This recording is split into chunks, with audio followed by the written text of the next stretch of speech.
কেউ কথা রাখেনি। ৩৩ বছর কাটল, কেউ কথা রাখেনি।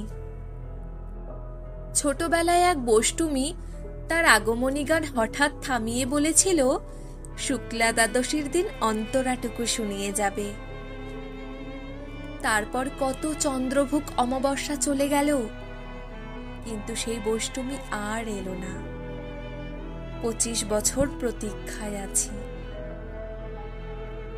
মামা বাড়ির মাঝি নাদের আলী বলেছিল, বড় হও দাদা ঠাকুর, তোমাকে আমি ৩ প্রহরের বিল দেখাতে নিয়ে যাব। সেখানে পদ্ম ফুলের মাথায় সাপ আর ভ্রমর খেলা করে। নাদের আলী, আমি আর কত বড় হব? আমার মাথা এ ঘরের ছাদ ফুঁড়ে আকাশে স্পর্শ করলে তারপর তুমি আমায় ৩ প্রহরের বিল দেখাবে? একটাও রয়্যাল গুলি কিনতে পারিনি কখনো। লাঠি লজেন্স দেখিয়ে দেখিয়ে চুষেছে লস্কর বাড়ির ছেলেরা। ভিখারির মতন চৌধুরীদের গেটে দাঁড়িয়ে দেখেছি ভিতরে রাস উৎসব।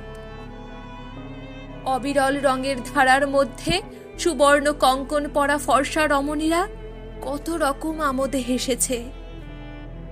আমার দিকে তারা ফিরেও চায়নি। বাবা আমার কাঁধ ছুঁয়ে বলেছিলেন, দেখিস একদিন আমরাও।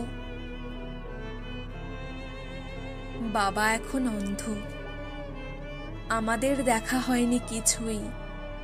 সেই রয়্যাল গুলি, সেই লাঠি লজেন্স, সেই রাস উৎসব আমায় কেউ ফিরিয়ে দেবে না।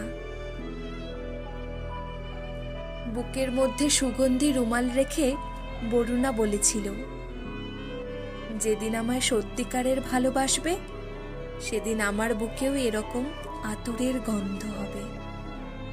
ভালোবাসার জন্য আমি হাতের মুঠোয় প্রাণ নিয়েছি। দুরন্ত শাড়ির চোখে বেঁধেছি লাল কাপড়। বিশ্ব সংসার তন্ন তন্ন করে খুঁজে এনেছি ১০৮টা নীল পদ্ম। তবু কথা রাখিনি বরুণা। এখন তার বুকে শুধুই মাংসের গন্ধ।